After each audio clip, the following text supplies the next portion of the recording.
आलो आम्ही आता पैण्याला.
तर बघा मंडळी, पैण्याचा खूप सुंदर असा नजारा, हिरवागार.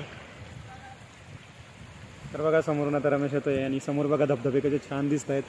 खूप लांब येते पैण्याचे धबधबे आणि असा आहे एकदम खूपसूरत नजारा पैण्याचा. विलास तिकडे आहे, त्या बघला गेला विलास. तर बघा तिकडे विलास आहे, खेकडी शोधायला गेला होता तिकडे तो.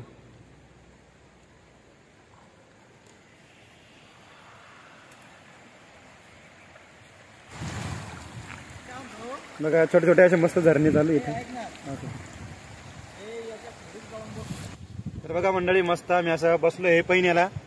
आमची भाजी शिजते, म्हणजे शिजायला भाजी दिलेली तिथं आम्ही बनवायला, आणि मस्तपैकी आनंद घेतोय. बघा इकडं पाऊस चालू आहे आणि मस्त बसलोय आम्ही आता, म्हणजे असं. इकडे पाठीमागं डोंगर आहे बघा. किती दुःख आहे त्याच्यावर, दुःख आहे, खूप दुःख आहे, व्यवस्थित दिसत नाहीये. बघा पाठीमागं डोंगर बघा, बारीक बारीक पाऊस चालू आहे, तर बघू शकतात.